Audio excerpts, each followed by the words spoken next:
सबसे पहले तो ये बताइए कि ग्रुप 1A और 2A के एलिमेंट्स आपको याद हैं? ये बताइए कि अगर मैं आपसे ये पूछूं कि reactivity of 1A and reactivity of 2A में क्या रिलेशन है, यानी कि किसकी रिएक्टिविटी ज्यादा होती है, किसकी रिएक्टिविटी कम होती है, तो आप क्या बताएंगे? बेटा 1A की रिएक्टिविटी ग्रुप 2A के मुकाबले में हमेशा ज्यादा होगी। ठीक है यार, जल्दी से सेटल हो जाओ बेटा, क्या हो गया? ग्रुप 1A और ग्रुप 2A की रिएक्टिविटी का ये रिलेशन है बेटा कि 1A वालों की रिएक्टिविटी हमेशा 2A वालों से ज्यादा होगी। इसकी रीजनिंग क्या है बेटा? देखिए, आपको एटॉमिक साइज का फैक्टर मैंने पढ़ाया था ना कि जब हम लेफ्ट से राइट की तरफ मूव करते हैं तो एटॉमिक साइज क्या हो जाता है बेटा? डिक्रीज हो जाता है। Atomic size decreases. ठीक है, जब आप लेफ्ट से राइट की तरफ जाते हो तो एटम का साइज कम हो जाता है। इसका मतलब है 1A वालों का साइज 2A वालों के मुकाबले में बिगर होगा। ठीक है, अच्छा ये दोनों के दोनों एलिमेंट्स ग्रुप 1A वाले भी और 2A वाले भी मेटल्स होते हैं बेटा, और मेटल्स का काम इलेक्ट्रॉन को लूज करना होता है, लूज करना होता है। ठीक है, और लूज करने के बाद उन पर पॉजिटिव चार्ज लग जाता है। तो बेटा बिगर एटम, मिसाल के तौर पर अगर मैं 1A वालों की बात करूं तो 1A वालों का एटॉमिक साइज कुछ इस तरह का होगा और 2A वालों का एटॉमिक साइज उसके कंपैरिजन में इस तरह का होगा। ठीक है, तो अब अगर इसके सेंटर में न्यूक्लियस है और उसके वैलेंस ऑर्बिट में एक इलेक्ट्रॉन, इसके सेंटर में न्यूक्लियस है, इसके वैलेंस ऑर्बिट में कितने इलेक्ट्रॉन्स होंगे बेटा? क्योंकि ग्रुप 2 है ना, तो लास्ट ऑर्बिट में 2 इलेक्ट्रॉन्स होंगे। ये ग्रुप 1 है तो लास्ट ऑर्बिट में ही होगा। तो बेटा आप वाज़ेह तौर पर देख सकते हैं कि यहाँ पर न्यूक्लियस और वैलेंस इलेक्ट्रॉन का फासला ज्यादा है और यहाँ पे वैलेंस इलेक्ट्रॉन और न्यूक्लियस का फासला कम है। तो ये वाला इलेक्ट्रॉन आसानी से लूज हो सकता है as compared to this one. ठीक है, तो चूंकि ये आसानी से अपना इलेक्ट्रॉन लूज करेगा तो रिएक्शन भी बहुत तेजी से कर देगा। तो अगर कोई आपसे पूछे रिएक्टिविटी किसकी ज्यादा है तो 1A की ज्यादा है। क्यों ज्यादा है भाई? क्योंकि 1A का एटॉमिक साइज बिगर होता है एज कंपेयर टू 2A, तो ये आसानी से इलेक्ट्रॉन लूज कर देते हैं और आसानी से लूज करने का मतलब ये है कि ये रिएक्शन बहुत तेजी के साथ करेंगे। क्या ये कॉन्सेप्ट क्लियर है? यानी जब भी हम रिएक्शन कर रहे होंगे तो 1A वाले हमेशा तेज रिएक्शन करेंगे और 2A वाले उसके मुकाबले में स्लोअर रिएक्शन करेंगे। बात समझ आ रही है बेटा? क्योंकि उनका साइज इसके मुकाबले में छोटा होता है तो इनको लूज करना जरा दुश्वार होता है, क्योंकि न्यूक्लियस की फोर्स ऑफ अट्रैक्शन मजबूत लग रही होती है उस करीब वाले इलेक्ट्रॉन्स की। तो ये पॉइंट आप ध्यान में रखिएगा। आगे चलते हैं बेटा, इसके अंदर सबसे पहला रिएक्शन हम देखते हैं 1A और 2A वालों के लिए। That reaction is reaction with oxygen. Reaction with oxygen के 1A के एलिमेंट्स और 2A के एलिमेंट्स ऑक्सीजन के साथ कैसे रिएक्शन करेंगे। और ये मोस्ट इंपॉर्टेंट टॉपिक है बेटा एनडीकेट के लिए भी और एनडी वाले जितने बैठे हैं उनके लिए भी। यहाँ से कोई एक एमसीक्यू को पेपर में बनने के चांसेस होते हैं। ठीक है, मल्टीपल एमसीक्यूज हो सकते हैं यहाँ से। तो बात करते हैं एक करके सबके ऊपर। तो if we consider the elements of group 1A, तो 1A के अंदर बेटा ये सारे एलिमेंट्स पाए जाते हैं। ठीक है, these are the elements of group number 1A। और अगर इसके कंपैरिजन में 2A को देखा जाए तो 2A वाले आपके पास होते हैं, कहाँ से स्टार्ट होता है 2A बेटा? Beryllium, magnesium, calcium, strontium, barium और रेडियम। ठीक है, यहाँ से कुछ बातें बेटा आपके सेकेंड ईयर के लिए भी रिवाइज हो जाएंगी और कुछ बातें आपको याद भी होंगी इसमें से।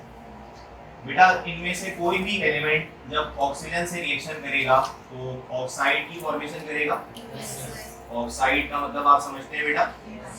Binary compound of oxygen. Binary का मतलब होता है दो, यानी ऐसा कंपाउंड जिसमें दो एलिमेंट्स हो। तो एक एलिमेंट तो ऑक्सीजन हो जाएगा और दूसरा इनमें से कोई एक होगा। ठीक है, ये दोनों आपस में जुड़े हुए होंगे। तो इसमें पाया जाता है, इसे कहा जाता है कि ये अगर ऑक्सीजन से रिएक्शन करे तो कौन सा ऑक्साइड बनाता है बेटा? पर ऑक्साइड की फॉर्मेशन करता है, और बाकी नीचे के तीनों एलिमेंट्स सुपर ऑक्साइड्स की। ये याद है आपको बेटा? ये सुपर ऑक्साइड, और बेटा ये आपके सेकेंड ईयर के लिए भी इंपॉर्टेंट होता है, तो एक मतलब आपका सेकेंड ईयर भी रिवाइज हो जाएगा। और जो लास्ट वाला एलिमेंट है बेटा, it does not take part in the chemical reaction because it is radioactive. वो खुद उसका न्यूक्लियस टूट का शिकार रहता है, न्यूक्लियस स्टेबल नहीं होता, तो वो रिएक्शन भी परफॉर्म नहीं करता है बेटा, इसलिए हमने उसके लिए कोई ऑक्साइड की टाइप नहीं लिखी है। तो बेटा सबसे पहले ना यहाँ से सेकेंडरी में भी एमसीक्यू आता है, एमडीकेट में भी आता है और एनईडी में भी आता है कि कौन सा एलिमेंट ग्रुप नंबर 1 का ऑक्सीजन से रिएक्शन करने पर कौन सा ऑक्साइड बनाता है। तो ये पहले आपने याद कर लेना है कि पहला वाला एलिमेंट जो लिथियम है वो नॉर्मल ऑक्साइड बनाता है, सोडियम पर ऑक्साइड बनाता है, और बाकी सारे क्या बनाते हैं बेटा? Super oxide. आपको पता है कि नॉर्मल पर और सुपर का क्या मतलब होता है? ऑक्सीजन के ऑक्सीडेशन स्टेट्स का फर्क होता है बेटा, वैलेंसीज का फर्क होता है। तो नॉर्मल ऑक्साइड में ऑक्सीजन की वैलेंसी क्या होती है बेटा? जी हाँ, जब हम बात करेंगे नॉर्मल ऑक्साइड की तो ऑक्सीजन की वैलेंसी कितनी होगी बेटा? -2 होगी, ठीक है। जब हम बात करेंगे पर ऑक्साइड की तो ऑक्सीजन की वैलेंसी -1 होगी, और जब हम बात करेंगे सुपर ऑक्साइड की तो -1/2 होगी। बेटा ये वाली बातें भी आपसे एमसीक्यूज में पूछी जा सकती हैं कि the oxidation state of oxygen for superoxides is dash, तो -1/2, पर ऑक्साइड इज -1, और अगर -2 का ऑक्सीडेशन स्टेट है तो उस ऑक्साइड को नॉर्मल ऑक्साइड कहा जाता है। यहाँ से भी कोई पॉइंट आपके पेपर में बन सकता है। तो this is all about 1A। अगर 2A की बात करेंगे तो आप बता सकते हैं बेटा 2A में क्या तरतीब होती है? यस, इसमें शुरू के जो 3 एलिमेंट्स होते हैं, बेरिलियम, मैग्नीशियम और कैल्शियम, ये तीनों के तीनों नॉर्मल ऑक्साइड की फॉर्मेशन करते हैं, ठीक है बेटा? दे ऑल और normal oxide when they react with oxygen atom. और बाकी जो स्ट्रोंशियम और बेरियम है ये पर ऑक्साइड बनाते हैं, बिल्कुल ठीक है, ये पर ऑक्साइड की फॉर्मेशन करते हैं। और बिल्कुल फ्रांसियम की तरह रेडियम भी ग्रुप नंबर 2A के अंदर रेडियो एक्टिव होता है बेटा, इस वजह से वो रिएक्शन में हिस्सा नहीं लेता है, क्योंकि उसका तो न्यूक्लियस खुद ही अनस्टेबल होता है, टूटते फूटते रहते हैं वो, तो रिएक्शन में शामिल नहीं होता है बेटा, ठीक है। तो फ्रांसियम को निकाल लेते हैं, यहाँ से रेडियम को भी निकाल लिया जाता है। क्लियर है ये? पहले तो ये इन्फॉर्मेशन अपने पास नोट डाउन कीजिए और इसको मेमोराइज करने की कोशिश कीजिए, उसके बाद फिर हम इसके कुछ रिएक्शंस को देखते हैं कि वो कैसे किए जाते हैं। तो एक एक करके हम बेटा कोशिश करते हैं कि सब जगहों से एक एक एलिमेंट ले लिया जाए। जैसे मिसाल के तौर पर पहला रिएक्शन देखिए बिटवीन लिथियम एंड ऑक्सीजन, ठीक है, लिथियम एंड ऑक्सीजन पहला रिएक्शन हो गया। यहाँ सोडियम को भी ले लेते हैं, ये सोडियम और ऑक्सीजन रिएक्शन करेंगे तो क्या होगा? और तीसरा रिएक्शन इनमें से कोई भी एक ले लेते हैं बेटा, तो सबकी रिप्रेजेंटेशन हो जाएगी, क्योंकि ये तीनों तो सुपर ऑक्साइड ही बनाएंगे ना। तो कोई भी एक एलिमेंट यहाँ से पिक कर लेते हैं, जैसे K+O2 हो गया, ठीक है, ये बनेगा हो गया। बाकी यहाँ से बेरिलियम, मैग्नीशियम, कैल्शियम तीनों नॉर्मल ऑक्साइड्स बनाते हैं। तो आप कोई भी एलिमेंट ले लें वहाँ से, जैसे सपोज कर लें कि हमने मैग्नीशियम को ले लिया और इसका ऑक्सीजन के साथ रिएक्शन करवा दिया, ठीक है। स्ट्रोंशियम और बेरियम में से किसी को भी लिया जा सकता है एक को, दूसरा एलिमेंट सिमिलर रिएक्शन करेगा, तो स्ट्रोंशियम प्लस ऑक्सीजन। इस तरह ये सारे रिएक्शन 1 और 2A वालों के ऑक्सीजन के साथ कंप्लीट हो जाएंगे बेटा। तो अब जरा इन सब के प्रोडक्ट्स बनाते हैं बेटा एक एक करके, ठीक है, और फिर देखते हैं कि कंपाउंड्स क्या क्या फॉर्म होंगे। तो लिथियम और ऑक्सीजन जब आपस में रिएक्शन करेंगे बेटा, तो सबसे पहले तो आप इन दोनों को कंबाइन कर लेंगे, LiO कंबाइन कर लिया पहले, और फिर उसके बाद इन दोनों के चार्जेस को बैलेंस करने की कोशिश करेंगे बेटा, ठीक है। और ये आप तब कर पाएंगे जब पता होगा कि लिथियम कौन सा ऑक्साइड बनाता है बेटा, पर नॉर्मल ऑक्साइड की फॉर्मेशन करता है, जिसमें ऑक्सीजन का ऑक्सीडेशन स्टेट क्या होता है? -2 होता है, ठीक है। अच्छा एक बात अब ये आपको बताने वाली तो नहीं है कि ग्रुप 1A वालों का ऑक्सीडेशन स्टेट क्या होता है बेटा? +1 होता है, और ग्रुप 2A वालों का ऑक्सीडेशन स्टेट क्या होता है? +2 होता है। तो बताइए लिथियम ऑक्साइड में क्या चार्जेस बैलेंस है या नहीं है? ऑब्वियसली नहीं है बेटा। क्यों नहीं है?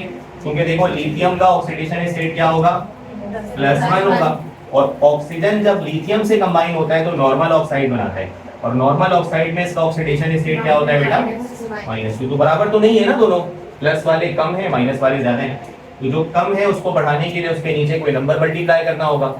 तो बेटा मेरा ख्याल है कि अगर हम +1 को 2 से मल्टीप्लाई करवा दें तो ये भी +2 हो जाएगा और +2 और -2 इक्वल कर जाएंगे एक दूसरे के, ऐसा ही है ना? तो लिथियम के नीचे हमने क्या मल्टीप्लाई करना होगा बेटा?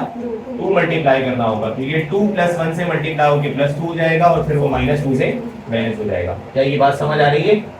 कोई मसला है इसमें? बैलेंस भी करेंगे इक्वेशन को। क्या ये बैलेंस है? ऑब्वियसली बैलेंस नहीं है। यहाँ पे 2 ऑक्सीजन एटम है, यहाँ पर एक ही है, यहाँ 2 लगा देंगे, फिर ये 2 2 4 होगा। तो लिथियम से पहले क्या लगा दोगे बेटा? 4 लगा दोगे। तो इस तरह ये आपके पास इक्वेशन बैलेंस हो जाएगी। बेटा नेक्स्ट इक्वेशन पर आइए और इस तरह सारे इक्वेशंस को कंप्लीट करके दिखाइए। जैसे मैंने नंबर 1 कंप्लीट किया है, आप बाकी पांचों इक्वेशंस को कंप्लीट करके दिखाइए।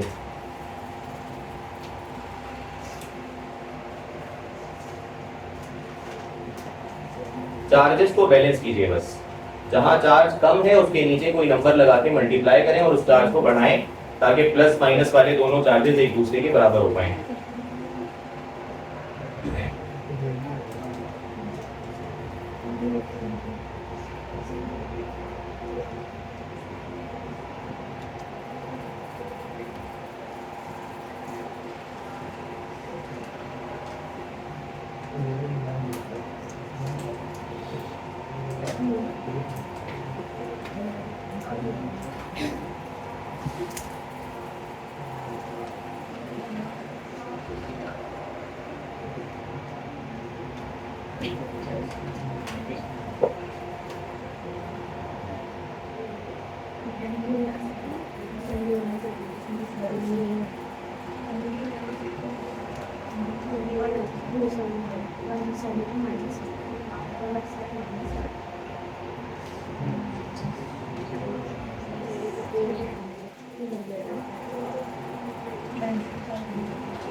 मैच कर ले बेटा अपने आंसर्स को। क्या आपके यही रिएक्शंस आ रहे हैं? प्रोडक्ट्स मैच कर लें जरा। यही आंसर है सबके पास? अगर किसी क्वेश्चन में कोई कंफ्यूजन है तो आप पूछते बेटा। देखिए सोडियम ऑक्सीजन से रिएक्शन करने पर पर ऑक्साइड बनाता है बेटा। तो पर ऑक्साइड का मतलब आप जानते हैं ना, पर ऑक्साइड में ऑक्सीजन का ऑक्सीडेशन स्टेट क्या होता है बेटा? -1 होता है। और सोडियम का ऑक्सीडेशन स्टेट क्या होता है? तो +1 -1 ऑलरेडी बैलेंस है, इस वजह से नीचे कोई नंबर नहीं लगाया हमने। क्लियर है? इसी तरह से पोटेशियम की अगर बात करें, ये बहुत इंपॉर्टेंट है बेटा, इस पर सवाल आते हैं कि ये कौन सा ऑक्साइड बनाता है? ये सुपर ऑक्साइड बनाता है। तो सुपर ऑक्साइड में ऑक्सीजन की वैलेंसी क्या होती है बेटा? -½ होती है। और पोटेशियम की क्या होती है बेटा? +1 होती है। तो +1 और -½ बैलेंस तो नहीं है, तो -½ को इंक्रीज करने के लिए नीचे हमने 2 लगा दिया है। तो 2 को -½ से जब मल्टीप्लाई करोगे तो -1 हो जाएगा बेटा। ठीक है? तो +1 और -1 एक दूसरे को बराबर कर देंगे। मैग्नीशियम की अगर हम बात करें, नॉर्मल ऑक्साइड बनाता है। नॉर्मल ऑक्साइड में ऑक्सीजन -2 चार्ज रखता है और मैग्नीशियम का चार्ज ऑलरेडी क्या होता है बेटा? +2 होता है। इस वजह से नीचे कोई नंबर मल्टीप्लाई नहीं हुआ। स्ट्रोंशियम परऑक्साइड बनाता है। परऑक्साइड में ऑक्सीजन की वैलेंसी -1 होती है और स्ट्रोंशियम की क्या होती है बेटा? +2 होती है। तो देखो ये -1 है, ये +2 है, ये कम है, तो इस वजह से हमने 2 लगाया मल्टीप्लिकेशन के लिए ताकि -2 और +2 एक दूसरे को बैलेंस कर सकें। क्लियर है ये? अच्छा एक बात और सुनिए, ये लास्ट वाले दोनों रिएक्शंस के अंदर हीट करने की जरूरत पड़ती है, बताएं क्यों?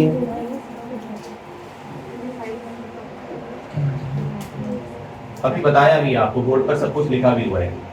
ये लास्ट वाले 2 रिएक्शंस में अगर हीट नहीं करेंगे रिएक्शन नहीं होगा। वजह बताइए? क्योंकि रिएक्टिविटी कम है इनकी, क्योंकि ये ग्रुप 2 के एलिमेंट्स हैं।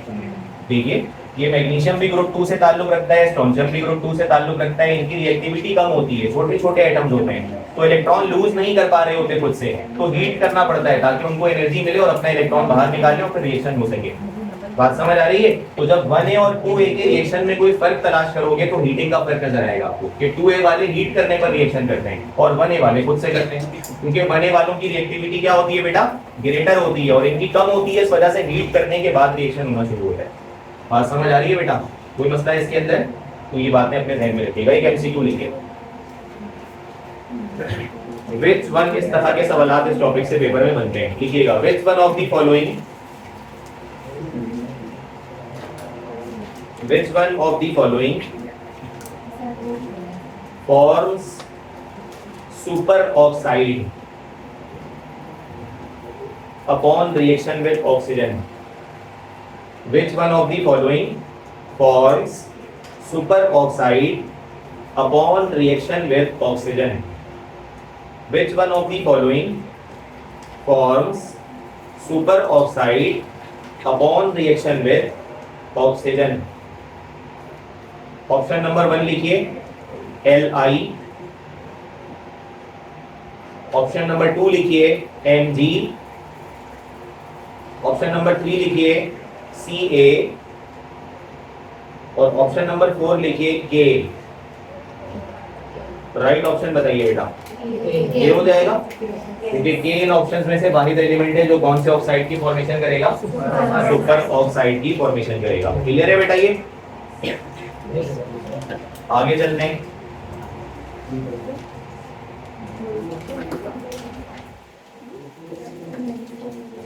नेक्स्ट रिएक्शन पर आते हैं बेटा, and next reaction is with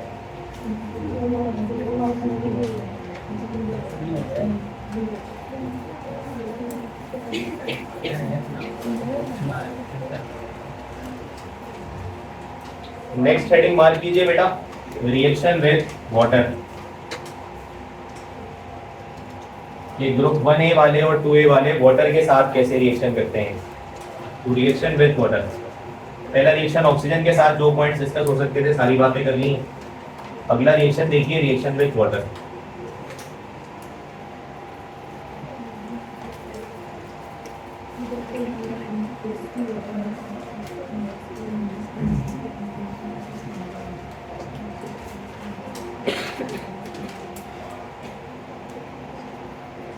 बेटा एक पॉइंट इसके अंदर याद रखिएगा सबसे पहले कि ये N का मतलब है, N का मतलब है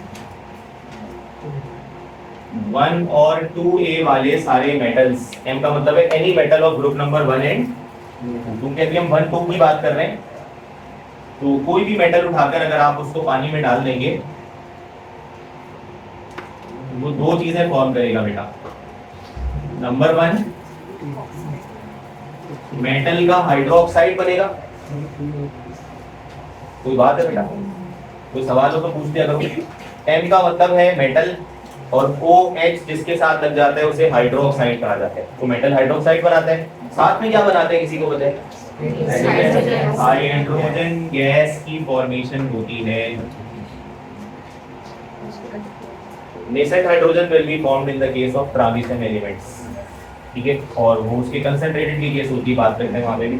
तो बेटा ये कंडीशन आपके पास है, जब कभी भी इनमें से कोई मेटल, अभी करके देखेंगे, पानी के अंदर डाल दिया जाएगा तो मेटल का हाइड्रोक्साइड बनेगा और साथ में कौन सी गैस इवॉल्व होगी बेटा? हाइड्रोजन गैस इवॉल्व होगी। करके देखते हैं कि हम क्या बात करना चाह रहे हैं। तो बेटा ग्रुप नंबर 1 से कोई भी एलिमेंट हम ले लेते हैं, सपोज करो Na ले लेते हैं, सबसे पहले M की जगह रख लेते हैं Na, और इसका रिएक्शन कर देते हैं पानी के साथ, वाटर के साथ, ठीक है। तो ये बहुत ही एक्सप्लोसिव किस्म का रिएक्शन होगा, बहुत तेज रिएक्शन होगा, विगोरस रिएक्शन होगा। और सोडियम जो है वो वाटर के, आपको पता है बेटा वाटर के दो हिस्से होते हैं ना, H हिस्सा होता है और दूसरा क्या होता है, OH, ठीक है। अच्छा H और OH में चार्जेस का भी आपको पता है बेटा, H पे प्लस होता है और OH पे क्या होता है। अच्छा मेटल सारे इलेक्ट्रोपॉजिटिव नेचर के होते हैं बेटा, मेटल हमेशा अपने ऊपर पॉजिटिव चार्ज लेना पसंद करते हैं बेटा, तो वो इसके नेगेटिव हिस्से से कंबाइन हो जाएंगे, पॉजिटिव नेगेटिव की तरफ अट्रैक्ट हो जाएगा, तो प्रोडक्ट क्या बनेगा बेटा, NaOH बन जाएगा, ठीक है। NaOH की फॉर्मेशन। और ये जो H प्लस है ये क्या बनाकर रिलीज होगा बेटा? ये हाइड्रोजन गैस बनाकर रिलीज हो जाएगा, H2 बनाकर रिलीज हो जाएगा। तो देखो यही हम कहना चाह रहे हैं ऊपर भी कि M का मतलब यहाँ पे मेटल लगा लिया और साथ में OH लगा लिया और हाइड्रोजन गैस को रिलीज कर दिया। जब कभी भी 1,2 का कोई मेटल पानी से रिएक्शन करेगा तो ये दोनों चीजें फॉर्म हो जाएंगी। क्लियर है?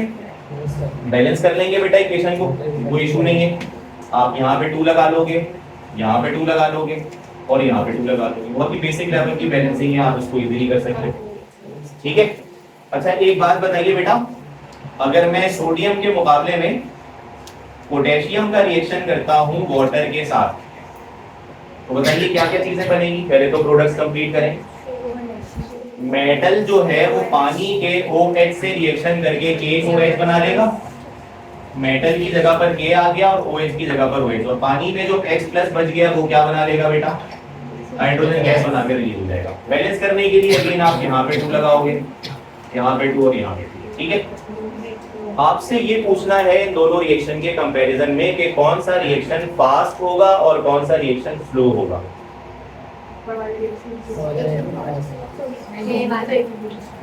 यहाँ पे क्या लिखूं? फास्ट लिख दूं पहले रिएक्शन में? चलो मेरे हिसाब से तो इसको स्लो होना चाहिए और पोटेशियम को फास्ट होना चाहिए। ठीक है। वजह साइज बढ़ता है जब आप ग्रुप में ऊपर से नीचे की तरफ आते हो। एग्री करते हो सारे इस बात से? तो बेटा जब आप ग्रुप नंबर 1A को देखोगे ना तो सोडियम ऊपर है, पोटेशियम नीचे है। पोटेशियम का साइज सोडियम से बिगर होगा। अगर सोडियम से बिगर है पोटेशियम तो अपना इलेक्ट्रॉन इजीली लूज कर देगा as compared to sodium.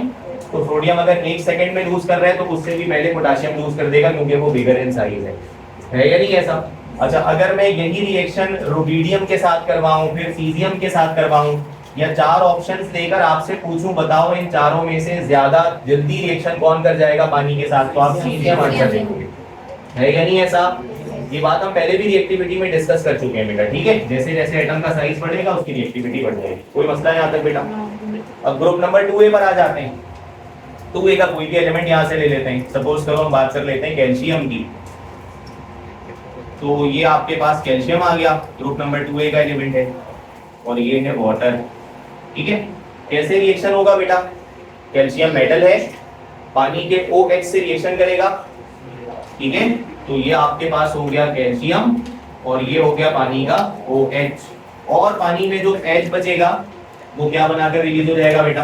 Hydrogen gas बनाकर रिलीज हो जाएगा। बट आपको पता है यहाँ पर ये दोनों चार्जेस बराबर नहीं है बेटा, है ना? क्यों बराबर नहीं है? कैल्शियम ग्रुप 2 का एलिमेंट है, इसकी वैलेंसी +2 होगी बेटा, और OH पर चार्ज क्या होता है? बराबर तो नहीं है ना दोनों। तो क्या करना पड़ेगा? आप इस OH को ब्रैकेट में बंद करके यहाँ क्या लगा दोगे बेटा? 2 लगा दोगे ताकि 2 -1 से मल्टीप्लाई होकर क्या हो जाए? -2 हो जाए। तो +2 और -2 एक दूसरे को इक्वेट करवा देंगे बेटा। कोई मसला है इसके अंदर? फिर बैलेंस कर लोगे बेटा। बैलेंस कैसे करोगे? अच्छा ये दरअसल वैलेंसी ही इंटरचेंज हुई है ना, कैल्शियम की वैलेंसी को इंटरचेंज करके यहाँ पर लिख दिया बेटा। ये सेकंड ईयर में पढ़ा है ना आपने? तो बैलेंस कैसे करेंगे बताइए जरा? वाटर के साथ बस 2 लगा दोगे तो पूरी इक्वेशन बैलेंस हो जाएगी बेटा, आप चेक कर सकते हो। ठीक है। हाइड्रोजन 4 हो गए, ऑक्सीजन 2 हो गए। तो इस तरह से ही आपके पास है। अच्छा इसी तरह मिसाल के तौर पर अगर मैं कैल्शियम के बाद इसका रिएक्शन बेरियम से करवाऊंगा तो कैल्शियम और बेरियम में ज्यादा तेज रिएक्शन कौन करेगा बेटा? बेरियम करेगा क्योंकि साइज में बिगर होता है। बोलो है या नहीं ऐसा? अच्छा एक बात बताइए कि हमने यहाँ पर 2 रिएक्शंस देखे हैं पोटेशियम और कैल्शियम के। ठीक है। एक रिएक्शन देखा है पोटेशियम का वाटर के साथ और एक देखा है कैल्शियम का। बेटा अगर इन दोनों को कंपेयर करोगे पोटेशियम और कैल्शियम को तो बताओ इन दोनों में फास्ट कौन होगा, स्लो कौन होगा? पोटेशियम फास्ट होगा और कैल्शियम क्या हो जाएगा बेटा? स्लो हो जाएगा। उसकी वजह आप समझ रहे हो? क्यों? क्योंकि रिएक्टिविटी के बारे में ऊपर मैं बता चुका हूँ बेटा कि 1A वालों की रिएक्टिविटी हमेशा ग्रेटर होती है as compared to reactivity of 2A। तो पोटेशियम ग्रुप 1 के अंदर है और कैल्शियम ग्रुप 2A के अंदर है, इस वजह से रिएक्टिविटी का डिफरेंस क्रिएट हो जाएगा। क्या पहले बात समझ आ रही है नहीं आ रही है बेटा? तो ये आपके पास है नहीं 1A और 2A को जब भी कंपेयर करोगे किसी रिएक्टिविटी में तो 1A हमेशा आगे निकल जाएगा क्योंकि उसका साइज हमेशा क्या होता है बेटा? बिगर होता है। तो वो आसानी से इलेक्ट्रॉन लूज कर देगा एज कंपेयर टू 2A। तो किसी भी रिएक्शन के अंदर जब आप वाटर से करो, ऑक्सीजन से करो, हाइड्रोजन से करो, हर रिएक्शन में अगर कंप्लीट किया जाए तो आपके अल्कली मेटल्स हमेशा रिएक्शन तेज करवाएंगे। क्या क्लियर है ये वाली बात?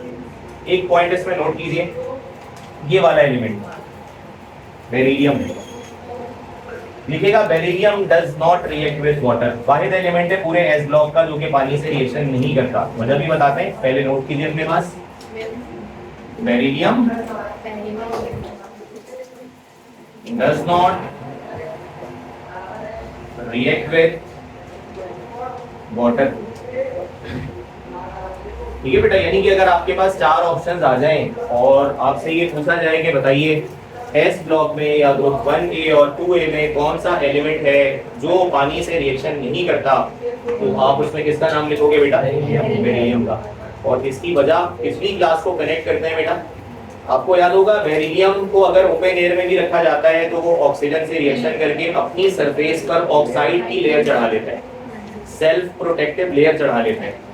जैसे किसी लोहे के दरवाजे पर पेंट कर दिया जाए तो ऑक्सीजन या वाटर उसके साथ रिएक्ट करना मुश्किल हो जाता है, वैसे ही बेरिलियम अपनी सरफेस के ऊपर ऑक्सीजन से रिएक्शन करके एक सेल्फ प्रोटेक्टिव ऑक्साइड की लेयर चढ़ा लेता है। तो पानी का कांटेक्ट बेरिलियम के इनर एटम्स के साथ हो नहीं पाता, इस वजह से beryllium does not react with water. अगर आपसे चार ऑप्शन देकर पूछा जाए कि कौन सा एलिमेंट है इस ब्लॉक का जो वाटर से रिएक्शन नहीं करता, तो that answer would be beryllium. ठीक है, तो रीजन भी मैं यहाँ पर लिख देता हूँ बेटा, आप इसको नोट कर लीजिए। Due to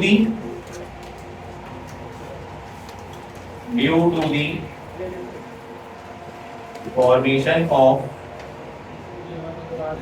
oxide layer, oxide layer formation की वजह से बेरिलियम वाटर से रिएक्शन नहीं करता।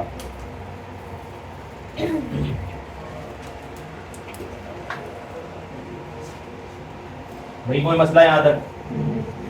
रिएक्शन नंबर 3 पर आइए, एंड दैट इज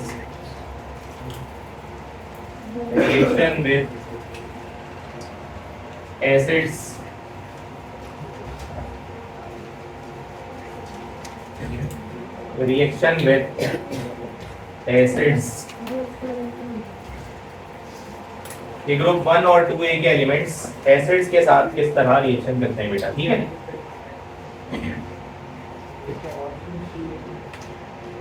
एसिड हम यहाँ पर यूज कर लेते हैं बेटा दो तरह के। जैसे सपोज करो एक एसिड हम यूज कर लेते हैं HCl और दूसरा कौन सा यूज कर लेते हैं? H2SO4 यूज कर लेते हैं। ठीक है, तो बारी बारी इनमें से कोई भी एलिमेंट उठा लेते हैं। जैसे हमने सपोज करो सोडियम की बात करनी है, तो अगर सोडियम है और इसका रिएक्शन आप कर रहे हो HCl के साथ, तो बताओ बेटा प्रोडक्ट्स क्या बनने चाहिए? आपको पता है बेटा मेटल सारे इलेक्ट्रोपॉजिटिव होते हैं और HCl के अंदर आपका H+ होता है और Cl क्या होता है बेटा? माइनस होता है। तो NaCl के साथ कंबाइन होगा और कंबाइन होकर क्या बना लेगा बेटा? NaCl बना लेगा। और जो H+ है, ये हमने ऊपर भी बताया था कि H+ जब बच जाता है किसी भी रिएक्शन में तो वो क्या बनाकर रिलीज होता है? यहाँ पर भी कौन सी गैस निकलेगी बेटा? हाइड्रोजन गैस निकल जाएगी। ठीक है, बैलेंस करने के लिए आप इस इक्वेशन में यहाँ पर 2 लगा लोगे और यहाँ पर 2 लगा लोगे और यहाँ पर 2 लगा लोगे, तो दो चीजों की फॉर्मेशन हो रही है बेटा। साथ में एक सॉल्ट बन रहा है आपका मेजर प्रोडक्ट और साथ में हाइड्रोजन गैस की रिवोल्यूशन हो रही है बेटा। एक रिएक्शन लिख रहा हूँ, इसको जरा कंप्लीट करके दिखाइए। जैसे पोटाशियम है, अगर इसके साथ में कोई एसिड रिएक्ट करवा दूं जैसे सल्फ्यूरिक एसिड, तो बताओ क्या क्या प्रोडक्ट्स बनेंगे? पोटाशियम अगर सल्फ्यूरिक एसिड से रिएक्शन करेगा तो क्या क्या प्रोडक्ट्स बनेंगे, जल्दी से बताओ। तो बेटा सल्फ्यूरिक एसिड की आयोनाइजेशन आपको पहले पता होनी चाहिए। ठीक है, और ये बहुत ही सिंपल बात है कि SO4 का ऑक्सीडेशन स्टेट क्या होता है बेटा? -2 सल्फेट आयन कहा जाता है और H के ऊपर क्या चार्ज होता है बेटा? +1 का चार्ज होता है। तो K being a positive element, electropositive nature element, ये SO4 के साथ कंबाइन होगा। ठीक है, तो पहले आप इन दोनों को कंबाइन कर देंगे, लेकिन उसके बाद आपको पता चलेगा कि चार्जेस बैलेंस नहीं है बेटा, क्योंकि सल्फेट का चार्ज -2 है। पोटाशियम की वैलेंसी क्या होती है बेटा? +1 होती है, क्योंकि ग्रुप 1 का एलिमेंट है। तो पोटाशियम के नीचे आप क्या नंबर मल्टीप्लाई करवा दोगे? 2 मल्टीप्लाई करवा दोगे, ताकि दोनों के चार्जेस एक दूसरे के बराबर हो सके। क्लियर है ये बात? और जो H है वो हाइड्रोजन गैस बनाकर इस तरह रिलीज हो जाएगा। बाकी K को बैलेंस करने के लिए आप यहाँ पे क्या लगा दोगे बेटा? 2 लगा दोगे। ठीक है, अब ग्रुप 2 का कोई एलिमेंट ले लेते हैं। जैसे सपोज करो मैग्नीशियम ले लिया, ठीक है, और मैग्नीशियम का रिएक्शन हम करवा देते हैं सल्फ्यूरिक एसिड के साथ। तो बताओ बेटा क्या क्या प्रोडक्ट्स बनकर आ जाएंगे?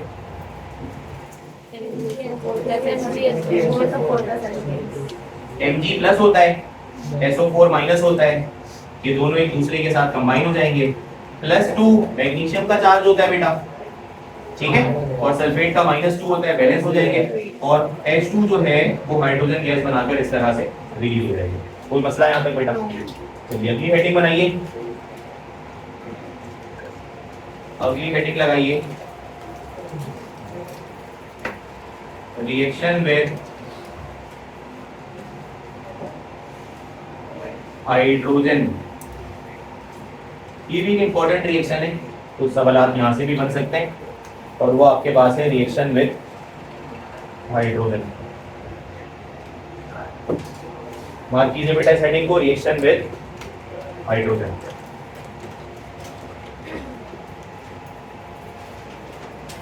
तो ग्रुप नंबर 1 और ग्रुप नंबर 2 का कोई भी एलिमेंट आप पिक करते हैं बेटा, और पिक करने के बाद सबसे पहले तो एक बात बेटा ये अपने पास नोट डाउन कीजिएगा कि मेटल, जब हम ग्रुप नंबर 1 और ग्रुप नंबर 2 ए की बात करते हैं, कोई भी मेटल अगर हाइड्रोजन से रिएक्शन करता है तो आयोनिक हाइड्राइड की फॉर्मेशन होती है। ठीक है, नोट करें, इसका मतलब समझाते हैं, इसका क्या मतलब है। आयोनिक हाइड्राइड की फॉर्मेशन होती है जब कभी भी कोई 1A और 2A का मेटल हाइड्रोजन से रिएक्शन करता है तो आयोनिक हाइड्राइड फॉर्म हो जाता है बेटा, आयोनिक हाइड्राइड। बेटा हाइड्राइड का मतलब क्या होता है? Binary compound of hydrogen. जैसे ऑक्साइड का मतलब क्या होता है? Binary compound of oxygen. Nitride का मतलब क्या होता है? Binary compound of nitrogen. बिल्कुल वैसे ही हाइड्राइड का मतलब होता है बाइनरी कंपाउंड ऑफ हाइड्रोजन। अगर हम कहते हैं कि आयोनिक हाइड्राइड है, इसका मतलब है कि उस कंपाउंड के अंदर बॉन्ड कौन सा है बेटा? इसी वजह से आयोनिक हाइड्राइड कहा जा रहा है ना। और आप ये बात अच्छी तरह से जानते हैं कि जब कभी भी कोई मेटल और नॉन मेटल आपस में कंबाइन होते हैं तो उनमें कौन सा बॉन्ड पाया जाता है? आयोनिक बॉन्ड पाया जाता है। तो बेटा यहाँ से कोई भी मेटल और hydrogen is a non metal, सबको पता है ना ये बात। तो मेटल और नॉन मेटल जब भी मिलेंगे तो बॉन्ड उसमें कौन सा होगा? इसीलिए इसको आयोनिक हाइड्राइड कहा जा रहा है। और हाइड्राइड का मतलब क्या होता है बेटा? Binary compound of hydrogen. इसकी कोई मिसाल देखते हैं बेटा। फॉर एग्जांपल अगर हम बात करते हैं Na की और इसका रिएक्शन करवाते हैं हाइड्रोजन गैस के साथ, तो बताएंगे बेटा क्या प्रोडक्ट बनेगा? NaOH। O कहां से आ गया भाई? Na हो गया और साथ में आपने क्या लगा दिया? H लगा दिया। अच्छा, दोनों की वैलेंसी सुनिएगा जरा, दोनों की वैलेंसी, सोडियम की वैलेंसी क्या होती है बेटा? +1, और हाइड्रोजन की वैलेंसी यहाँ पर क्या होगी? -1 होगी। अच्छा, क्यों हुई -1 जरा सुनिए यार। ऐसे ही होता है ना आयोनिक बॉन्डिंग में कि मेटल अपना इलेक्ट्रॉन लूज करता है और नॉन मेटल उसी को क्या कर लेता है। उमूमन आप लोग NaCl देखते आए हो और पहली दफा ये देख रहे होगे कि NaH कैसे फॉर्म हो रहा है। तो sodium being a metal, it will lose its valence electron becoming a positively charge particle, और उसी के कोरेस्पोंडिंगली हाइड्रोजन उस इलेक्ट्रॉन को क्या कर लेता है? गेन कर लेता है बेटा। हाइड्रोजन आपको पता है ना एक ही ऑर्बिट रखता है, k ऑर्बिट, उसमें एक इलेक्ट्रॉन होता है, और अगर वो एक इलेक्ट्रॉन मजीद गेन कर ले तो k ऑर्बिट कंप्लीट हो जाता है बेटा। k ऑर्बिट में 2 आ सकते हैं ना, तो कंप्लीट हो गया। तो इसने लूज किया बीइंग पॉजिटिवली चार्ज, इसने गेन किया और अपने ऊपर नेगेटिव चार्ज ले लिया, तो एक बन गया कैटाइन, एक बन गया एनाइन। इनके बीच में कौन सा बॉन्ड बन जाएगा? आयनिक बॉन्ड बन जाएगा। इसलिए इस हाइड्राइड को क्या कहा जाता है बेटा? आयोनिक हाइड्राइड कहा जाता है। और हाइड्राइड का मतलब बाइनरी कंपाउंड होता है हाइड्रोजन का। तो बेटा इसमें 2 एलिमेंट्स हैं, एक एलिमेंट हाइड्रोजन है, इसलिए इसको हाइड्राइड कहा जा रहा है। बैलेंस करने के लिए कहां पर क्या लगाओगे बेटा? भाई यहाँ पे 2 लगा दोगे और यहाँ पे क्या लगा दोगे? 2 लगा दोगे। और ये जो कंपाउंड आपके पास बनकर आता है ये वाला, it is called sodium hydride. क्या कहलाता है बेटा ये कंपाउंड? सोडियम हाइड्राइड कहलाता है। This is called sodium hydride. और जिस सब्सटेंस के आखिर में आइड आ रहा होता है तो वैसे ही इस बात की तरफ इंडिकेशन होती है बेटा कि वो कौन सा चार्ज है? नेगेटिव चार्ज है। जैसे ऑक्साइड पर माइनस होता है, नाइट्राइड पर माइनस होता है, हाइड्रोक्साइड पर माइनस होता है, वैसे ही हाइड्राइड के ऊपर भी क्या साइन होता है बेटा? माइनस का साइन होता है। बेटा कोई और एलिमेंट यहाँ से पिक कर लेते हैं, जैसे ग्रुप 2 का कोई एलिमेंट ले लेते हैं मिसाल के तौर पर। कैल्शियम की बात कर लें तो ये कैल्शियम का एलिमेंट है, और ये अगर हाइड्रोजन से रिएक्शन करेगा तो बताइए रिएक्शन कैसे होगा बेटा? दोनों को कंबाइन कर लेते हैं पहले, ये हो गया Ca और ये हो गया H। क्या दोनों के चार्जेस बराबर हैं? नहीं बराबर है। कैल्शियम की वैलेंसी क्या होती है? +2, और हाइड्राइड है तो माइनस का साइन होगा और माइनस का 1 होगा क्योंकि वो एक ही इलेक्ट्रॉन गेन करता है, तो +2 और -1 यहाँ पे 2 लगाना होगा बेटा, ताकि ये मल्टीप्लाई होकर माइनस का 2 हो जाए और इसको बैलेंस करने की भी जरूरत नहीं है। ये बताइए इस प्रोडक्ट का नाम क्या होना चाहिए? इसको कह देंगे कैल्शियम, और साथ में क्या लग जाएगा? हाइड्राइड लग जाएगा। बात समझ आ रही है बेटा? तो एक एमसीक्यू लिखें और उसका आंसर करें। ये सब रिएक्शन वगैरह तो आपने कर लिए बेटा। एक एमसीक्यू नोट कीजिए, हाइड्राइड आयन लिखिएगा, hydride ion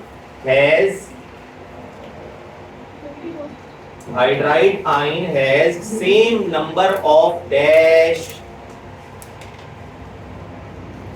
hydride ion has same number of dash as that of helium atom, as that of helium atom। MCQ complete है, ऑप्शंस देखिए। Hydride ion has same number of dash as that of helium atom। Options लिखिए, protons, neutrons, electrons या none of these.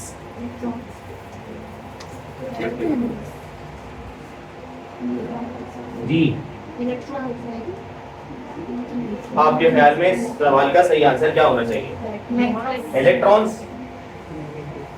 बेटा इसका सही answer none of these, इसका सही answer है इलेक्ट्रॉन्स। इलेक्ट्रॉन्स, ठीक है, मैं वजह बता देता हूँ। देखो सुनो, देखो ये रिएक्शन की तो समझ आ गई है बेटा कि किस तरह फॉर्म हो रहे हैं, आयनिक हाइड्राइड वगैरह क्लियर है। अच्छा जरा सुनिए बेटा, हाइड्राइड आयन किसको कहते हैं? जब हाइड्रोजन पर कौन सा साइन लग जाए?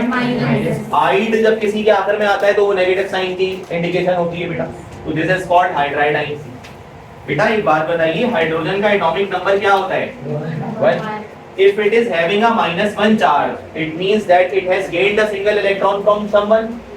तो एक इलेक्ट्रॉन तो उसके पास पहले से था, एक इलेक्ट्रॉन उसने गेन कर लिया, तो इलेक्ट्रॉन की तादाद उसके पास कितनी हो गई? 2। और अगर बात करें हीलियम की, तो हीलियम का एटॉमिक नंबर भी क्या होता है? 2 होता है। तो भाई 2 एटॉमिक नंबर होने का मतलब है कि उसके पास इलेक्ट्रॉन कितने हैं? तो क्या दोनों के पास इलेक्ट्रॉन की तादाद सेम नहीं होगी बेटा? इस वजह से आपको लिखा है कि same number of electrons. Proton तो दोनों के पास डिफरेंट होंगे बेटा, नहीं होंगे क्या? प्रोटॉन इसके पास कितना होगा? 1, और किसके पास कितने होंगे? 2। डिफरेंट होंगे। न्यूट्रॉन्स यहाँ पर कितने होंगे? कैलकुलेट करना आते हैं ना बेटा ये तो? बताइए हाइड्रोजन का मास नंबर क्या होता है? तो न्यूट्रॉन कैसे निकालते हैं? ऊपर वाले में से नीचे वाले को माइनस कर दो, तो 1 - 1 कितने न्यूट्रॉन हो गए? 0। और किसका मास नंबर होता है? 4। तो 4 - 2 करोगे तो कितने न्यूट्रॉन आ जाएंगे? 2। तो किसी की भी तादाद बराबर नहीं है सिवाय किसके? इलेक्ट्रॉन्स के। तो दोनों को अगर कंपेयर किया जाए तो दोनों के अंदर इलेक्ट्रॉन्स की तादाद आपस में बराबर है। कोई मसला बेटा यहाँ तक? कोई इशू इसके अंदर? आगे चलें, आगे चलें भाई। चलो अगली हेडिंग लगाओ।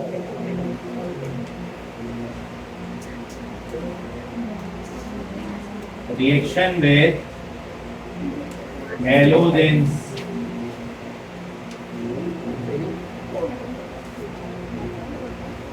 Reaction with halogens. जरा गेट बंद कर दो। Reaction with halogens. बेटा हैलोजेंस किसको कहा जाता है? ग्रुप नंबर 7A के एलिमेंट्स को कहा जाता है बेटा।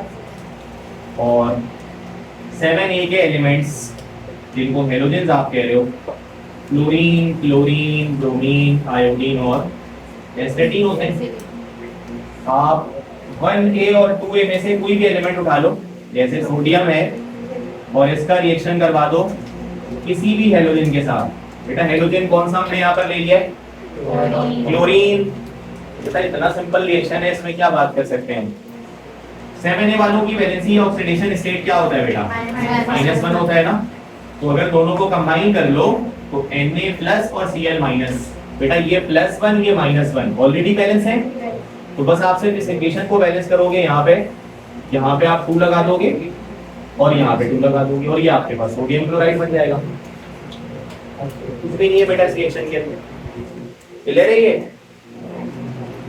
अच्छा, इसी तरह अगर कोई ग्रुप 2A का एलिमेंट ले लो, जैसे कि मैग्नीशियम हो गया, ठीक है, और यहाँ पर आपने Cl2 से इसका रिएक्शन करवा दिया, तो बेटा Mg और Cl पहले कंबाइन कर लोगे, फिर तुम्हें पता है कि दोनों की वैलेंसीज क्या क्या होती हैं। मैग्नीशियम की वैलेंसी +2 होती है और क्लोरीन की क्या होती है, तो बेटा बराबर नहीं है ना चार्जेस, जिसके चार्जेस कम है उसके नीचे आप वहां पे नंबर मल्टीप्लाई करवाओगे ताकि दोनों एक दूसरे को लेवल अप कर सके।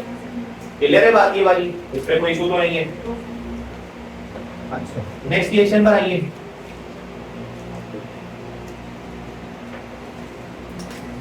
रिएक्शन विद नाइट्रोजन, ये सेकंड लास्ट रिएक्शन है ग्रुप 1 और 2 का। रिएक्शन विद नाइट्रोजन, नाइट्रोजन के साथ ग्रुप 1A और ग्रुप 2A वाले कैसे रिएक्शन करते हैं? बहुत ही सिंपल है बेटा ये भी। आप सिर्फ मुझे ये बता दीजिए कि नाइट्रोजन की वैलेंसी क्या होती है? -3, क्योंकि ग्रुप 5 का पहला ही एलिमेंट नाइट्रोजन होता है बेटा, है ना? अगर किसी को वैलेंसी का बैंड याद नहीं है बेटा तो पिछला लेक्चर जरूर देखें जिसके अंदर हमने उसको लिखवाया हुआ है। तो नाइट्रोजन चूंकि बिलोंग करता है ग्रुप 5A से, तो इसकी वैलेंसी, जनरल वैलेंसी क्या रहती है बेटा? -3 रहती है। तो अब कोई भी एलिमेंट आप वहां से ले लें, जैसे सोडियम है, और इसका रिएक्शन करवा दें नाइट्रोजन के साथ, तो नाइट्रोजन किस फॉर्म में पाया जाता है बेटा? डायटोमिक फॉर्म में होता है ये, यानी N2 उसका फॉर्मूला होता है। दोनों को कंबाइन कर लें पहले, ये हो गया Na और ये हो गया आपके पास N, तो क्या दोनों के चार्जेस बराबर है बेटा? बिल्कुल भी बराबर नहीं है। इसकी वैलेंसी -3 है, इसकी वैलेंसी +1 है, तो क्या करना चाहिए बेटा? जिसका चार्ज कम है उसके नीचे आप कोई नंबर मल्टीप्लाई करवा देंगे, तो वो नंबर Na के नीचे लगना चाहिए बेटा, क्योंकि ये 3 + 1 से मल्टीप्लाई होगा तो +3 हो जाएगा, +3 -3 एक दूसरे को बैलेंस कर देंगे बेटा। बताइए इस कंपाउंड का नाम क्या होना चाहिए? Sodium nitride. नाइट्राइड, क्यों नाइट्राइड बेटा? क्योंकि देखो सोडियम के ऊपर कौन सा चार्ज है? माइनस का चार्ज है, और नाइट्रोजन के ऊपर माइनस का चार्ज है, इस वजह से इसे नाइट्राइड कहा जा रहा है बेटा। बैलेंस करने के लिए Na के नीचे 2 है तो आप यहाँ पे 2 लगाओगे ताकि N 2 हो जाए, और 2 3 6, तो Na से पहले 6 लगा दोगे। एक रिएक्शन आप मुझे करके दिखा दीजिए बेटा कि मैग्नीशियम नाइट्रोजन से कैसे रिएक्शन करेगा। प्रोडक्ट का फॉर्मूला बता दीजिए जल्दी से। मैग्नीशियम की वैलेंसी +2 अब तक याद हो गई होगी, नाइट्रोजन की वैलेंसी -3, दोनों को जरा रिएक्ट करवाएं, चार्जेस बराबर करवाएं और बताएं क्या प्रोडक्ट बनेगा। Mg3N2 बन जाएगा, बिल्कुल ठीक है। दोनों को कर लें कंबाइन, Mg और N, ठीक है। और सिंपली बेटा दोनों की वैलेंसी आप जानते हो, तो मैग्नीशियम की वैलेंसी को ना यहाँ मल्टीप्लाई करवा दो और नाइट्रोजन की वैलेंसी को यहाँ मल्टीप्लाई करवा दो, तो Mg3N2 हो जाएगा। तो वैलेंसी को क्रॉस मल्टीप्लाई करवा दोगे तो चार्जेस बैलेंस हो जाते हैं बेटा, देख सकते हो आप खुद ही। और फिर बैलेंस करने के लिए सिर्फ और सिर्फ यहाँ पे क्या लगा दोगे, और इस कंपाउंड का नाम क्या हो जाएगा? Magnesium nitride. एक एमसीक्यू लिखो बेटा, it is magnesium nitride. MCQ लिखो, if a metal of group 2A, if a metal of group 2A reacts with a non-metal of group 5A, if a metal of group 2A reacts with a non-metal of group 5A, the general formula of the compound formed is, the general formula of the compound formed is dash। और ये उसके आगे आप चार options लिख लें। चार options क्या क्या लिख लें बेटा? ऑप्शन ए लिख लें M3, ऑप्शन बी लिख लें M3, ऑप्शन सी लिख लें M3N2 या ऑप्शन डी लिख लें Mn। N का मतलब है मेटल, N का मतलब है नॉन मेटल। तो आप बताएं इसमें से करेक्ट ऑप्शन कौन सा होगा? ऑप्शन सी हो जाएगा बेटा, क्योंकि हमें कहा गया है कि मेटल कौन से ग्रुप का है? ग्रुप 2A का है, ठीक है, और नॉन मेटल किस ग्रुप का है? 5A का है। तो 2 वालों की वैलेंसी क्या होती है बेटा, और 5 वालों की वैलेंसी क्या होती है? 3। तो M की वैलेंसी यहां चली जाएगी, M की वैलेंसी यहां चली जाएगी और N की वैलेंसी इसके नीचे आएगी। तो करेक्ट ऑप्शन यही हो जाएगा M3N2। इंटरचेंज करते हैं बेटा वैलेंसीज को, तो जिस ग्रुप की जो वैलेंसी है उसके नीचे लाकर उसे इंटरचेंज कर दिया जाएगा। तो करेक्ट ऑप्शन क्या हो गया बेटा? M3N2। भाई कोई मसला?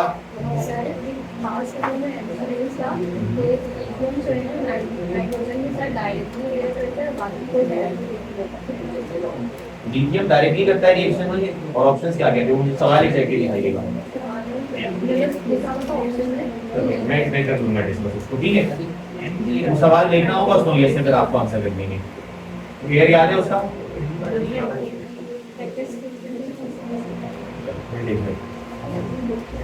अगली हेडिंग मार्क करें बेटा, रिएक्शन विद अल्कोहल। ये लास्ट रिएक्शन है बेटा ग्रुप 1A और 2A वालों का। Reaction with alcohol, group 1A और 2A वाले अल्कोहल के साथ किस तरह रिएक्शन करते हैं?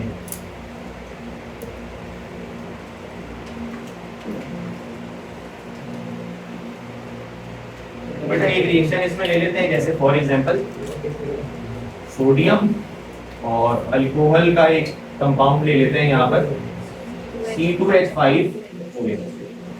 बेटा आपको याद है अल्कोहल किस तरह आयोनाइज होता है रिएक्शन करने के लिए? अल्कोहल का जो H होता है बेटा वो अपने ऊपर कौन सा साइन लगता है? पॉजिटिव साइन लगता है। और ये जो बकिया OC2H5 है इसके ऊपर कौन सा साइन होता है बेटा? नेगेटिव साइन होता है, ठीक है। अच्छा, अल्कोहल के पास दोनों प्रॉपर्टीज होती हैं बेटा, ये सेकेंड ईयर में डिस्कस किया होगा कि देखो अल्कोहल जो है ना वो बज़ाहिर तो OH- और C2H5 में ब्रेक होना चाहिए, तो ऐसे भी होता है।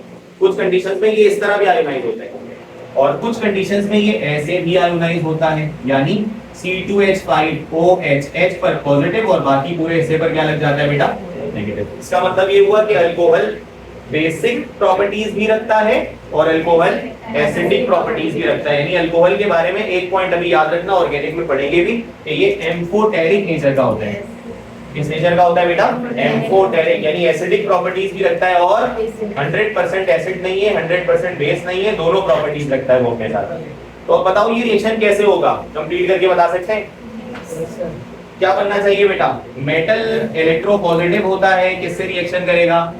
नेगेटिव हिस्से से कंबाइन होगा। तो नेगेटिव हिस्सा ये होता है बेटा C2H5O, ये पूरा नेगेटिव है, ये सोडियम पॉजिटिव से कंबाइन हो जाएगा, तो ये कंपाउंड बन गया। और साथ में जो H+ है वो क्या बनकर रिलीज होगा बेटा? हाइड्रोजन गैस बनकर रिलीज हो जाएगा। सही है, ये हमने तीसरी दफा देखा है बेटा। जब वाटर के अंदर देखा था तब भी हाइड्रोजन गैस बनती है, जब एसिड के साथ देखा था तब भी हाइड्रोजन गैस बनती है, और जब अल्कोहल के साथ देखा था तब भी हाइड्रोजन गैस की। यानी मेटल अगर वाटर से रिएक्शन करे तब भी हाइड्रोजन गैस बनती है, मेटल अगर एसिड से रिएक्शन करे तब भी हाइड्रोजन गैस बनती है, और मेटल अगर अल्कोहल से रिएक्शन करे तब भी हाइड्रोजन गैस बनती है। तो ऑल ऑफ दीस का एक ऑप्शन बन सकता है इसके अंदर कि वो किन किन चीजों से रिएक्शन करे तो हाइड्रोजन गैस प्रोड्यूस कर सकता है। मेटल की बात कर रहे हैं तो एसिड के साथ भी हो सकता है, वाटर के साथ भी हो सकता है और अल्कोहल के साथ भी हो सकता है। तीनों तरीकों से हाइड्रोजन गैस की प्रोडक्शन हो सकती है। बेटा इस कंपाउंड को क्या कहा जाता है याद है? देखो सबसे पहले तो मेटल का नाम आ गया सोडियम, ये इथाइल रेडिकल होता है बेटा, ऑर्गेनिक केमिस्ट्री बेसिक। इथाइल को यहाँ पर क्या लिख दिया जाता है? ईथ, और ऑक्सीजन की वजह से क्या लिख लेते हैं बेटा? ऑक्साइड। तो ये कहलाता है सोडियम ईथ ऑक्साइड। तो ये आपके पास रिएक्शन विद अल्कोहल की इस तरह से मुकम्मल हो जाता है बेटा। अब जरा एक और ग्रुप की स्टडी करेंगे रिएक्शंस की सूरत में। नेक्स्ट हेडिंग मार्क कीजिएगा। बैलेंस करेंगे, बिल्कुल करेंगे। आपको पता है बेटा यहाँ पर जो है वो सेकेंडरी भी आपने इसको इस तरह देखा था कि आप यहाँ पर हाफ लगा दिया करते थे, याद है? जब हाफ लगाएंगे तो हाफ 2 से मल्टीप्लाई होकर क्या हो जाएगा बेटा? 1 हो जाएगा। अगली हेडिंग मार्क कीजिए बेटा, रिएक्शंस ऑफ ग्रुप 4A। कीकेट और एमडीकेट के अंदर बेटा हमने तमाम ग्रुप्स के रिएक्शंस को स्टडी नहीं करना होता, पहले तो ये बता दो। जब टेस्ट की तैयारी कर रहे होगे तो सिर्फ 3 ग्रुप्स को पढ़ना होता है, group number 1, group number 2, 2 groups हो गए, और आखिरी ग्रुप पढ़ने जा रहे हैं बेटा, वो कौन सा ग्रुप है? ग्रुप नंबर 4 है, ठीक है?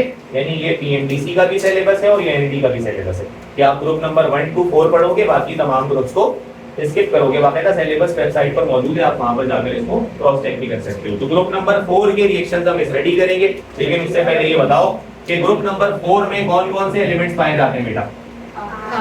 कार्बन होता है, सिलिकॉन होता है, जर्मेनियम होता है, टिन होता है और लेड मौजूद होता है, ठीक है? इसमें तो सारे एलिमेंट्स की स्टडी दायरे नहीं करते, शुरू से 1-2 एलिमेंट्स के रिएक्शंस को स्टडी करेंगे तो ग्रुप नंबर 4 हमें समझ आ जाएगा।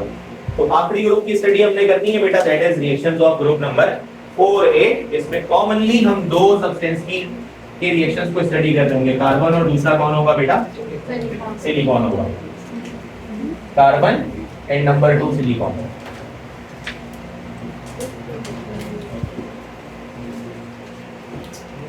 चलो भाई, कार्बन का सबसे पहले रिएक्शन हम देख लेते हैं।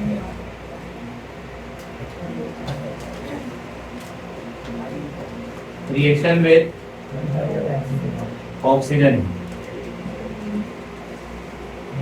Reaction with oxygen. बताइए बेटा, अगर कार्बन ऑक्सीजन से रिएक्शन करे तो क्या बनाता है? तो पूछने वाली बात नहीं है, कार्बन डाइऑक्साइड की फॉर्मेशन करता है, ठीक है? एक्सेस सप्लाई के अंदर, याद है एक्सेस और लिमिटेड सप्लाई? जब ऑक्सीजन गैस की एक्सेस सप्लाई दी जाए, जब ऑक्सीजन गैस की एक्सेस यानी एयर प्रॉपर मिल रही हो कोयले को, ये कोयले का फॉर्म है ना, तो अगर उसको ऑक्सीजन की एक्सेस सप्लाई मिल रही हो तो वो कौन सी गैस बनाता है बेटा? Carbon dioxide. लेकिन अगर लिमिटेड सप्लाई मिल रही है कि एयर की क्वांटिटी, यस, एयर की क्वांटिटी अगर ठीक तरह से दस्तयाब नहीं है, लिमिटेड सप्लाई मिल रही है, तो उस सूरत में कार्बन डाइऑक्साइड गैस नहीं बनती, बल्कि कौन सी गैस बनती है बेटा? कार्बन मोनोऑक्साइड गैस बनती है। ये इनकम्प्लीट कंबशन भी कहलाता है, इनकम्प्लीट ऑक्सीडेशन भी कहलाता है। अच्छा, सिलिकॉन भी इसी ग्रुप का मेंबर है। तो सिलिकॉन जब ऑक्सीजन से रिएक्शन करता है तो बता सकते हैं क्या प्रोडक्ट बनता है? Silicon dioxide, SiO2। ये सैंड का फॉर्मूला है ना? ये मिट्टी का फॉर्मूला है। जैसे कार्बन ने कार्बन डाइऑक्साइड फॉर्म किया, वैसे सिलिकॉन भी क्या फॉर्म करता है बेटा? Silicon dioxide. यानी आप इनको वैलेंसी भी एक्सचेंज करके समझ सकते हो ना, कि अगर मैं इस कंपाउंड की वैलेंसी एक्सचेंज करूं तो देखो, सिलिकॉन चूंकि ग्रुप 4 का मेंबर है बेटा, तो सिलिकॉन की वैलेंसी 4 होगी, तो मैं O के नीचे 4 लिख दूंगा, और O की वैलेंसी क्या होती है नॉर्मल? 2 वैलेंसी होती है, तो सिलिकॉन के नीचे लिख दूंगा। सॉल्व करेंगे तो ये 1 हो जाएगा और ये 2 हो जाएगा, यानी 2 की टेबल से कट कर लो तो ये 1 2 बच गया ना बेटा। तो जनरली आपके पास ये प्रोडक्ट बनकर आ जाते हैं। तो सिलिकॉन डाइऑक्साइड है और इसी कंपाउंड को सिलिका भी कहा जाता है। तो इस compound is also called silica या सिलिकॉन डाइऑक्साइड, और सैंड का भी यही फॉर्मूला होता है बेटा। ऑक्सीजन के साथ ये रिएक्शन हो गए।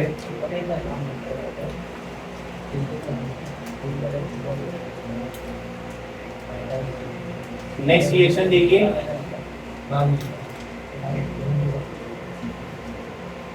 Reaction with halogens.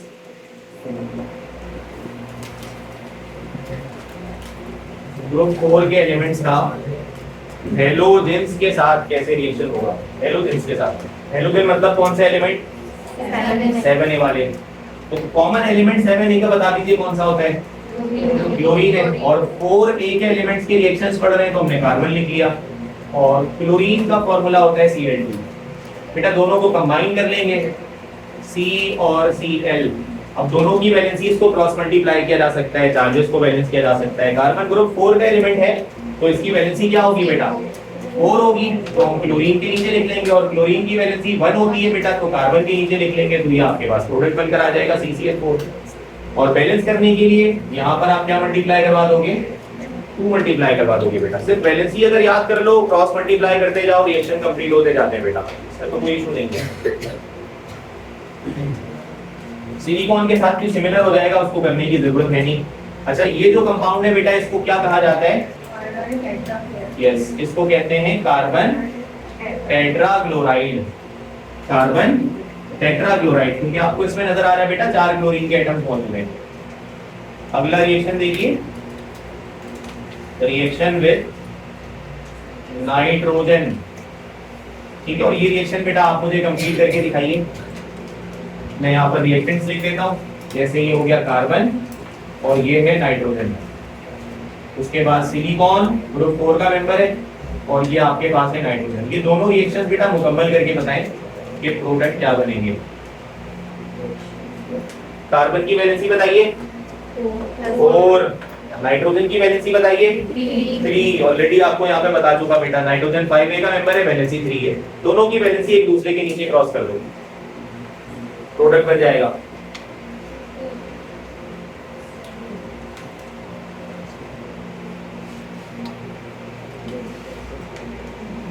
ठीक है, तो पहला प्रोडक्ट आप लोगों ने पहले कंबाइन किया होगा C और N को। कार्बन की वैलेंसी गई नाइट्रोजन के नीचे, नाइट्रोजन की वैलेंसी आ गई कार्बन के नीचे। बैलेंस कर लेंगे बेटा इसको, यहाँ पे 2 लगा देंगे और कार्बन से पहले 3 लगा देंगे। इसी तरह यहाँ पे भी हो जाएगा, ये हो गया Si और N। सिलिकॉन की वैलेंसी 4 होगी क्योंकि ग्रुप 4 का मेंबर है, और यहाँ पर नाइट्रोजन की वैलेंसी आ जाएगी, यहाँ पे आ जाएगा 2, यहाँ पे आ जाएगा 3। इसका नाम बता दीजिए दोनों का बेटा। पहले कंपाउंड का क्या नाम होगा? कार्बन नाइट्राइड, और दूसरे कंपाउंड का क्या नाम होगा? Silicon nitride.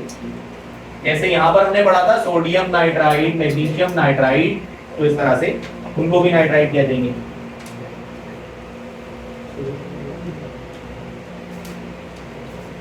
Second last reaction देखिए बेटा, इसमें reaction with hydrogen gas.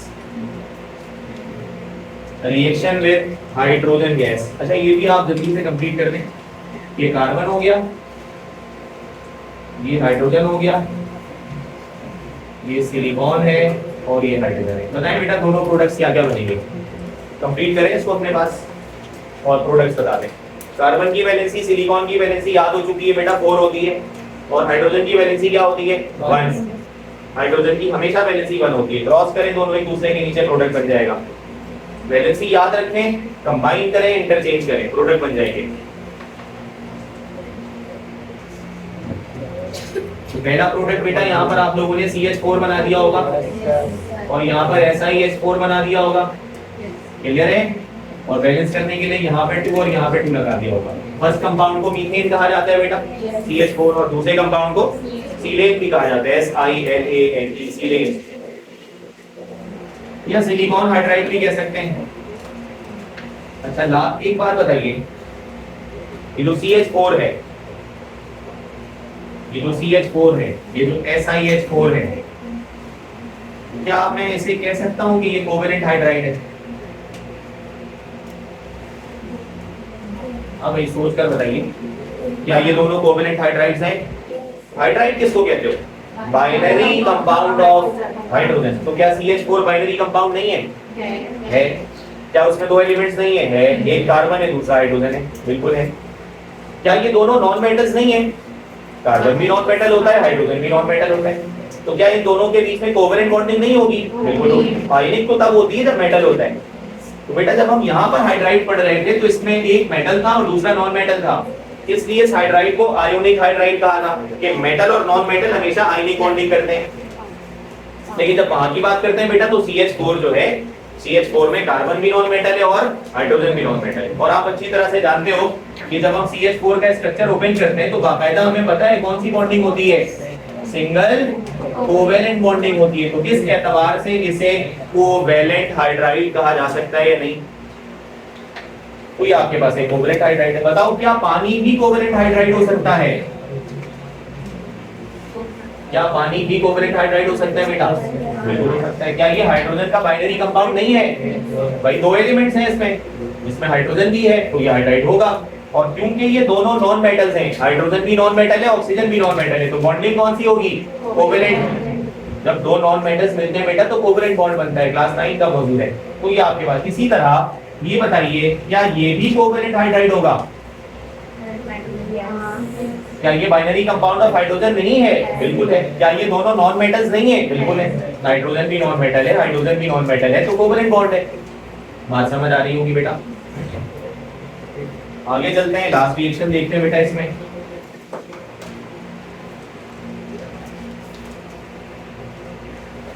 Reaction with water, reaction with water.